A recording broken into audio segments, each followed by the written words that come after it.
Hello friends, welcome back to our new video. और आज के इस वीडियो में मैं बात करने वाला हूं सेकंड कार्नेटिक वॉर के बारे में। लास्ट वीडियो में हमने फर्स्ट कार्नेटिक वॉर के बारे में पढ़ लिया था। ठीक है, कैसे क्या क्या चीज़ें हुई थी, मैंने हर एक चीज़ बताई थी। वहां पर ब्रिटिशर्स और फ्रांस की फाइट हुई थी और बहुत सारी चीज़ें हुई थी। अगर आपने लास्ट वीडियो नहीं देखा है तो आप जाकर एक बार चेकआउट कर लीजिएगा। ठीक है, और दूसरा ये, जो भी अगर इस वीडियो कोई भी रैंडम स्टूडेंट या कोई भी एस्पिरेंट यूपीएससी एग्जाम या कोई भी कॉम्पिटिटिव एग्जाम दे रहा है और अगर वो ये वीडियो देख रहा है तो गाइज मैं बस आपसे ये कहना चाहूँगा कि अगर आपको मॉडर्न हिस्ट्री या फिर ज्योग्राफी या पॉलिटी की प्रिपरेशन करनी है तो आप फर्स्ट वीडियो से जाकर देखो। प्लेलिस्ट पॉलिटी की प्लेलिस्ट अवेलेबल है, ज्योग्राफी की प्लेलिस्ट अवेलेबल है एंड मॉडर्न हिस्ट्री अगर आपको पढ़नी है तो फर्स्ट वीडियो से देखिएगा, तभी आपको चीज़ें क्लियर होंगी। क्योंकि इस प्लेलिस्ट में आपको जो कंसेप्ट्स मिलेंगे, जो क्वालिटी मिलेगी कंटेंट की, वो आईएएस लेवल की मिलेगी, ना कि सिर्फ सीडीएस और एनडीए के लेवल की। बहुत ही डिटेल में इसमें आपको मॉडर्न हिस्ट्री पढ़ाई गई है। इस वीडियो में मैं सेकंड कार्नेटिक वॉर के बारे में बात करने वाला हूं। सेकंड कार्नेटिक वॉर का जो टाइम पीरियड था वो था 1749 से लेकर 1754 तक। ठीक है, तो इस टाइम पीरियड में क्या क्या चीज़ हुई वो मैं आपको बताने वाला हूं। लेकिन एक क्विक रिवीजन ये करते हैं, बात करते हैं 1748 की। आप मैप यहाँ पर देख रहे होगे, यहाँ पर मैंने कुछ चीज़ें लिखी हैं, जैसे कि ये दिल्ली की बात करी गई। यहाँ पर मोहम्मद शाह थे, 1748 में इनकी डेथ हो गई थी। इधर 1748 में निज़ाम थे जो हैदराबाद के राजा इनकी यहाँ पर डेथ हुई थी। और यहाँ पर ये बंगाल में ब्रिटिशर्स फ्री ट्रेड कर ही रहे थे, क्योंकि 1717 में फर्रुखशाह के द्वारा इनको फ्री ट्रेडिंग करने का जो परमिशन मिल गई थी। और इधर ये कार्नेटिक में यहाँ पर फर्स्ट कार्नेटिक वॉर हो चुका था कार्नेटिक रीजन पर। ठीक है, और इधर ये मराठास भी आराम से रह रहे थे, काफ़ी आराम से चीज़ें कर रहे थे। ठीक है, इधर ये नादिर शाह थे। ये सब चीज़ें अपने मैप में बात करी गई थी। ठीक है, अब इसके आगे की कहानी क्या है? इसके आगे की कहानी ये थी, मैंने आपको बता दिया कि निज़ाम की जो डेथ थी वो हैदराबाद में 1748 में हुई। अब क्या हुआ? After this a fight is going on between its बेटा नासिर जंग। अब क्या हुआ, जब हैदराबाद में निज़ाम की डेथ हो गई तो इसके दो बेटे थे। दो बेटे क्या, एक बेटा था नासिर जंग और निज़ाम उल मुल्क का इसके ग्रैंडसन कौन था? मुजफ्फर जंग। अब इसमें आगे क्या कहानी हुई कि नासिर जंग और ग्रैंडसन जो इसके मुजफ्फर जंग थे, ये दो लोग थे, सन और ग्रैंडसन, इन दोनों के बीच में आपस में फाइट होने लग गई कि भाई अब हैदराबाद का राजा कौन बनेगा। ठीक है, तो इनकी फाइट हुई, लेकिन इन दी एंड नासिर जंग जो है हैदराबाद के राजा बन गए। ठीक है, नासिर जंग कौन थे? निज़ाम का बेटा था। ठीक है, तो नासिर जंग का बेटा निज़ाम का बेटा नासिर जंग हैदराबाद का राजा बन गया। लेकिन मुजफ्फर जंग जो ग्रैंडसन थे निज़ाम के, उनको ये चीज़ हजम नहीं हुई। ठीक है, उनको इस चीज़ से जलन होने लग गई, वो कहीं ना कहीं नफरत करने लग गए। किससे? नासिर जंग से, कि भाई इस एम्पायर का, इस जो हैदराबाद का राज्य है उसके एम्पायर का राजा मैं बनना चाहता हूं और मुझे बनना चाहिए। ठीक है, तो ये सब चीज़ें हुई। अब इस हैदराबाद की स्टोरी आप याद रखना कि यहाँ पर जो राजा बना निज़ाम की डेथ के बाद, वो बना नासिर जंग। और जो मुजफ्फर जंग थे वो नफरत करने लग गए थे नासिर जंग से, जलन करने लग गए थे कि इस हैदराबाद एम्पायर का राजा मुझे बनना चाहिए। ठीक है, यहाँ तक कि मैंने आपको हैदराबाद की स्टोरी सुनाई। अब सिमिलरली एक कार्नेटिक में जो एक राजा था, मैंने बताया था Anwar Uddin.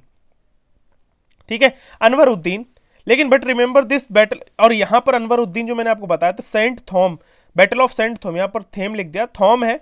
Battle of Saint थॉम हुआ था, फर्स्ट कार्नेटिक वॉर की बात है, मैंने आपको बताया था।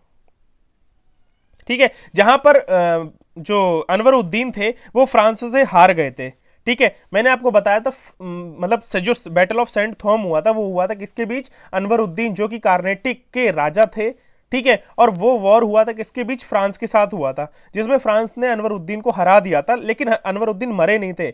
अब यहां पर बात ये करी गई है कि जो कार्नेटिक के राजा थे अनवर उद्दीन, वो हार गए थे फ्रांस से, लेकिन राजा तो वो फिर भी रहे कार्नेटिक रीजन के। लेकिन जब फ्रांस से हार गए तो रूल फ्रांस करने लगा। कई बार होता है ना कि राजा, तुम नाम के राजा यहां पर रह गए, लेकिन सारी चीजें, सारी हुकूमत मेरी चलेगी। उसी तरह से उस राज्य पर फ्रांस की हुकूमत चल रही थी। जो अनवर उद्दीन थे वो सिर्फ नाम के राजा वहां पर रह गए थे। ठीक है, तो ये कहानी रही कार्नेटिक की। तो कार्नेटिक और हैदराबाद की मैंने आपको कहानी बताई। अब क्या हुआ? अनदर पर्सन, क्योंकि देखो another person in this Carnatic is चंदा साहिब। अब चंदा साहिब कौन थे? चंदा साहिब थे अनवर उद्दीन के दूर के रिश्तेदार। ठीक है, चंदा साहिब अनवर उद्दीन के दूर के एक रिश्तेदार थे और वो ये चाहते थे कि इस कार्नेटिक का राजा मैं बनूं। ठीक है, कार्नेटिक का राजा ये मैं बनूं। तो चंदा साहिब किसके पास पहुंच गए? फ्रांस वाले, जो फ्रांस के जो लॉर्ड डुप्लेक्स थे, गवर्नर थे, उनके पास पहुंच गए और उनको बोला कि भाई इसका राजा मुझे बनना है। ठीक है, तो कौन? चंदा साहिब फ्रांस के गवर्नर जो लॉर्ड डुप्लेक्स थे उनके पास पहुंचे और उनको कहा कि इस एम्पायर का राजा मुझे बनना है। लेकिन मैं आपको एक चीज बताता हूं, फर्स्ट कार्नेटिक वॉर में Anwaruddin was just a king but still this चंदा Sahib wanted to be the king of that। मतलब अनवरुद्दीन तो राजा थे, लेकिन फर्स्ट कार्नेटिक वॉर में मैंने आपको बताया था कि वो वहां हार गए थे, लेकिन राजा वही थे। लेकिन चंदा साहिब उस एम्पायर के, उस कार्नेटिक जगह के राज्य के राजा बनना चाहते थे। और लॉर्ड डुप्लेक्स ये सब चीजें देख रहा था। लॉर्ड डुप्लेक्स क्या देख रहा था, जो फ्रांस के गवर्नर थे वो ये देख रहे थे कि हैदराबाद में भी वहां जो मुजफ्फर जंग है वो नासिर जंग से जलन कर रहा है, नफरत कर रहा है, वो वहां का राजा बनना चाहता है। ठीक है, और इधर कार्नेटिक में देख रहे थे कि ये चंदा साहिब अनवरुद्दीन से जल रहे थे, ये यहाँ के राजा बनना चाहते थे। तो इन सब चीजों का फायदा कौन उठाने वाला था? इन सब चीजों का फायदा उठाने वाले थे लॉर्ड डुप्लेक्स। और लॉर्ड डुप्लेक्स किस तरह से फायदा उठाने शुरू कर दिया उन्होंने क्या किया, इन दोनों के फैमिली मैटर्स में इंटरफेयर करना स्टार्ट कर दिया। इन दोनों के फैमिली मैटर्स में इंटरफेयर करना स्टार्ट कर दिया। और जब स्टार्ट कर दिया तो उन्होंने क्या किया कि उन्होंने ये सोचा कि अगर हम इन दोनों को सपोर्ट करते हैं अपने अपने राज्य में राजा बनने के लिए, तो कहीं ना कहीं जब हम इनको सपोर्ट करेंगे, हम इनको राजा बनाएंगे, तो ये सिर्फ नाम के राजा रहेंगे, लेकिन हुकूमत इन दोनों राज्यों में मेरी हो जाएगी, ये दोनों राज्य मेरे नीचे आ जाएंगे। तब क्या हुआ, डुप्लेक्स ने चंदा साहिब जो थे, यहाँ पर गलत लिखा है, ठीक है, ये जो लिखा हुआ है ना गाइस, इस पर ध्यान मत देना, मैं आपको जो स्टोरी सुना रहा हूं उस पर ध्यान देना। तो जो लॉर्ड डुप्लेक्स ने क्या किया, इन दोनों को सपोर्ट किया, यानी कि अनवरुद्दीन को, चंदा साहिब को सपोर्ट किया और अनवरुद्दीन को मार दिया। 1749 में एक बैटल हुआ, ठीक है। और वहां पर उस हैदराबाद की कहानी में मैं बात करूं, एक बैटल हुआ, बैटल ऑफ अंबुर, ठीक है, बैटल ऑफ अंबुर हुआ, उसमें चंदा साहिब को मार दिया गया, और सॉरी अनवरुद्दीन को मार दिया गया और चंदा साहिब को कार्नेटिक का राजा बना दिया गया। ठीक है, तो कौन सा बैटल हुआ? The name of this battle was battle of Ambur, जो कि 1749 में हुआ था, और उसमें अनवरुद्दीन को मार दिया गया। किसने मारा? चंदा साहिब और फ्रांस के गवर्नर लॉर्ड डुप्लेक्स ने मिलकर अनवरुद्दीन को मार दिया और चंदा साहिब कार्नेटिक के राजा बन गए। ठीक है, ये चीज आपको यहां पर क्लियर हुई ना। उसी और एक तरफ हैदराबाद में क्या किया, डुप्लेक्स और नासिर जंग ने मिलकर, सॉरी डुप्लेक्स ने किसको मारा? मुजफ्फर जंग, और डुप्लेक्स ने मिलकर किसको मार दिया? नासिर जंग को, जो कि हैदराबाद के राजा बने थे। यानी कि मैं बस ये कहना चाह रहा हूं, कार्नेटिक और हैदराबाद में, कार्नेटिक में चंदा साहिब को सपोर्ट किया और अनवरुद्दीन को मार दिया, और हैदराबाद में क्या किया? नासिर जंग को मार दिया और मुजफ्फर जंग को सपोर्ट किया, यानी कि जो निजाम के ग्रैंड सन थे उसको सपोर्ट किया और दोनों को राजा बना दिया। ये चीज आपको बहुत अच्छे से क्लियर हो गई। अब ये मैप वापस से आप यहां पर देखो, ये जो ब्लू कलर का है, यहां पर बंगाल में ब्रिटिशर्स आराम से ट्रेड कर रहे थे, कोई दिक्कत की बात नहीं थी। ठीक है, तो अब आप यहां पर ये देखो कि बंगाल जो ब्रिटिशर्स के पास था वो बंगाल था, लेकिन फ्रांस के पास दो जगह आ गई, एक हैदराबाद आ गया, एक कार्नेटिक आ गया। तो यहां पर 2:1 हो गया था, यानी कि ब्रिटिशर्स और फ्रांस के कंपैरिजन में देखें तो जो रेशियो था वो 2:1 हो गया था, कि ब्रिटिशर्स के पास तो बंगाल था, लेकिन फ्रांस के पास हैदराबाद और कार्नेटिक दोनों थे, यानी कि फ्रांस लीड में चल रहे थे। और यहीं कहीं ये जो एक जगह है तिरुचिरापल्ली, ये आप देख रहे हो तिरुचिरापल्ली, ठीक है, यहीं कहीं एक जगह थी, किसके बीच? एक second,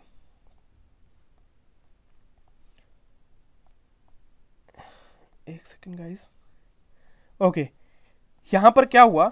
in the midst of all this there is an entry of person. और इन सब कहानियों के बीच, जब ये सब कुछ चल रहा था ना, तो इन सब के बीच एक बंदा, एक व्यक्ति निकल कर आया, उसका नाम था मोहम्मद अली सन।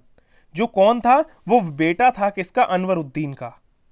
यानी कि जब ये सारी भसड़ चल रही थी, ये सारी कहानी चल रही थी, जहां फ्रांस, कार्नेटिक और हैदराबाद पे रूल कर रहे थे, वहां बंगाल में ब्रिटिशर्स फ्री ट्रेड कर रहे थे, फ्रांस अनवरुद्दीन को मार रहा था, उधर नासिर जंग को मार रहा था, तो इसी सब चीजें जब चल रही थी, ये सारे वॉर हो रहे थे। जैसे कि ये वॉर मैंने आपको नाम भी बता दिया, याद रखना, बैटल ऑफ अंबुर हुआ था 1749 में, जहां पर अनवरुद्दीन को मार दिया गया, और इधर मुजफ्फर जंग में, सॉरी इधर हैदराबाद में नासिर जंग को मार दिया गया। जब ये सब चीजें चल रही थी, तो वहीं कहीं उस स्टोरी के पूरे एक बीच में एक बंदा आया, मोहम्मद अली, जो कि बेटा था अनवरुद्दीन का। ठीक है, और इसका क्या इरादा था? ये निकल कर आया और इसने सोचा कि मैं लॉर्ड डुप्लेक्स से बदला लूंगा, इसने मेरे पिताजी को मारा है, ये बदला लेने की भावना से निकला और ये लॉर्ड डुप्लेक्स को मारना चाहता था। लेकिन कैसे मारता?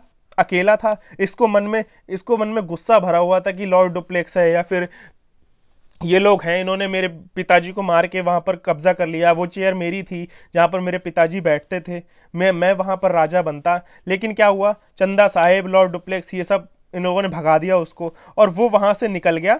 और वो जाकर कहाँ बस गया, तिरुचिरुपल्ली एक जगह है वहीं पर कर्नाटक की तरफ, वहां जाकर वो रहने लगा। ठीक है, लेकिन ये जो क्या बोलते हैं, चंदा साहिब के पास जब वो गया ना मोहम्मद अली, तो उसने बोला कि ये चेयर मेरी है, मेरे पिताजी यहाँ बैठते थे, मैं बैठूंगा, तुम यहाँ राजा नहीं बन सकते हो, तुम हटो, ये सब चीज़ें। तो जब ये सब चीज़ें जाके चंदा साहिब को उसने बोली, लेकिन चंदा साहिब ने भगा दिया, तो वो जाकर तिरुचिरापल्ली में रहने लग गया जाकर।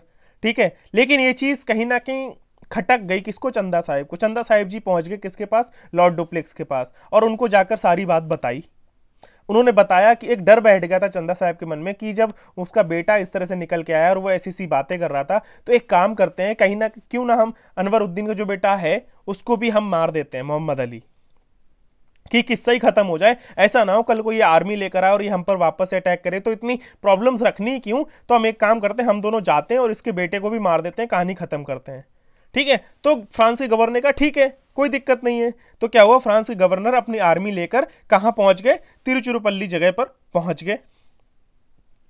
और जब वो वहां पर पहुंचे तो भाई साहब उन्होंने देखा कि उनकी आर्मी या उनके आसपास चारों तरफ एक आर्मी खड़ी थी। और वो आर्मी कौन सी थी, वो आर्मी थी रॉबर्ट क्लाइव की, जो ब्रिटिशर्स के गवर्नर थे। उन्होंने, मोहम्मद अली ने हाथ किससे मिला लिया था, रॉबर्ट क्लाइव से, ब्रिटिशर्स से हाथ मिला लिया था। ठीक है, अब क्या हुआ, उनकी आर्मी को घेर लिया गया और वहां पर ब्रिटिशर्स ने, रॉबर्ट क्लाइव ने लॉर्ड डुप्लेक्स को हरा दिया, बुरी तरह से हराया, और चंदा साहब को बहुत पीटा, बहुत पीटा, अच्छे से बदला लिया। ठीक है, और चंदा साहब को वहां से हटा दिया गया, और वहीं से जो फ्रांस लॉर्ड डुप्लेक्स थे उनको भी भगा दिया गया। लॉर्ड डुप्लेक्स वहां वॉर हारे ब्रिटिशर्स से। ठीक है, तो भाई साहब जब लॉर्ड डुप्लेक्स ने फोन किया अपने देश कि भाई ऐसे से हम वॉर हार गए, तो वहां से फोन आया कि तुम वहां करने क्या गए, ये सब चीज़ें, वो चीज़ें फटकार पड़ी, और लॉर्ड डुप्लेक्स को उनकी नौकरी से हटा दिया गया और उनको वापस बुला लिया गया। तो अब आप यहाँ पर ये देखो कि उसने इतनी सारी अचीवमेंट्स करी, उसको किसी ने नहीं देखा, लेकिन उसकी एक गलती की वजह से उसको अपने देश वापस बुला लिया, उसकी बेइज्जती करी, उसको सुनाया, उसकी नौकरी से निकाल दिया। ठीक है, इतनी सारी चीज़ें हुई, तो नहीं मोहम्मद अली ने हाथ मिलाया रॉबर्ट क्लाइव से, वहाँ पर चंदा साहिब को अरेस्ट किया गया और फ्रांस लॉर्ड डुप्लेक्स जो थे उनको नौकरी से निकाल दिया और वापस भेज दिया। यानी कि ब्रिटिशर्स ने फ्रांस को बहुत बुरी तरह से डिफीट किया, और यहाँ पर ब्रिटिशर्स उस वॉर को जीत गए, और उसी के साथ सेकेंड कार्नेटिक वॉर का अंत हुआ। ठीक है, गवर्नमेंट ऑफ फ्रांस ने रिमूव कर दिया किसको, लॉर्ड डुप्लेक्स को, उसकी पोस्ट से। और इसके बाद एक ट्रीटी साइन हुई, उस ट्रीटी का नाम था ट्रीटी ऑफ पौंडीचेरी, और ये ट्रीटी साइन हुई थी 1754 से लेकर 1755, इस ईयर के बीच में इस ट्रीटी का साइन हुआ। और इस ट्रीटी में किसकी बात करेगी, exchange of prisoners of Wars, मतलब वो जो वॉर में एक दूसरे के सैनिक अरेस्ट हुए हो जाते हैं ना, तो उन्होंने कहा कि भाई आप हमारे सैनिक वापस कर दो, हम आपके सैनिक वापस कर देते हैं। ठीक है, इस ट्रीटी के साथ इस सेकेंड कार्नेटिक वॉर का अंत हुआ। ठीक है, आई होप आपको चीज़ें क्लियर हुई होंगी। इस पूरी स्टोरी का मैं कंक्लूजन आपको निकालता हूँ शॉर्ट एंड स्वीट तरीके से, फटाक से रिपीट करता हूँ। रिपीट ये था कि इधर हैदराबाद में कौन था, निज़ाम की डेथ हुई। निज़ाम की डेथ के बाद उसका एक बेटा था नासिर जंग, और उसका ग्रैंडसन था मुजफ्फर जंग। ठीक है, वहां पर नासिर जंग जब वह हैदराबाद का राजा बन गया, तो ये चीज़ मुजफ्फर जंग को हजम नहीं हुई। ठीक है, मुजफ्फर जंग ने क्या किया, लॉर्ड डुप्लेक्स के साथ नासिर जंग को मरवा दिया, और इधर कार्नेटिक में जो अनवरुद्दीन था उसको मरवा दिया गया लॉर्ड डुप्लेक्स के साथ मिलकर, और वहां पर चंदा साहिब राजा बन गए। ठीक है, तो इसी जब अनवरुद्दीन को मार दिया गया, तो कहीं ना कहीं अनवरुद्दीन का बेटा आया निकल कर, बेटे ने लॉर्ड डुप्लेक्स से बदला लेने की सोची। ठीक है, तो ये और फिर वो जाकर बच गया तिरुचिरापल्ली में, वहां जाकर बस गया, और वहां जाके जब ये लॉर्ड डुप्लेक्स और चंदा साहिब मिलकर गए और वहां पर अटैक करने की, तो मोहम्मद अली ने क्या किया, मोहम्मद अली ने अपने ब्रिटिशर्स, जो लॉर्ड क्लाइव, जो ब्रिटिशर्स के गवर्नर रॉबर्ट क्लाइव थे, उनके साथ हाथ मिलाया, और वहाँ पर ब्रिटिशर्स ने फ्रांस के जो गवर्नर थे उनको डिफीट किया उस वॉर में, और वहाँ पर ब्रिटिशर्स जीत गए, और उसी के साथ सेकेंड कार्नेटिक वॉर का अंत हुआ। और उसके साथ एक ट्रीटी हुई, उस ट्रीटी में क्या हुआ था, exchange of prisoners of Wars. ठीक है, यही थी इस सेकेंड कार्नेटिक वॉर की कहानी। आई होप आपको चीज़ें क्लियर हुई होंगी। अगर आपको कोई डाउट हो तो आप प्लीज़ कमेंट कर दीजिएगा, और इसके बाद हम पढ़ेंगे थर्ड कार्नेटिक वॉर, और उसी के साथ ये सारे कार्नेटिक वॉर अंत हो जाएंगे।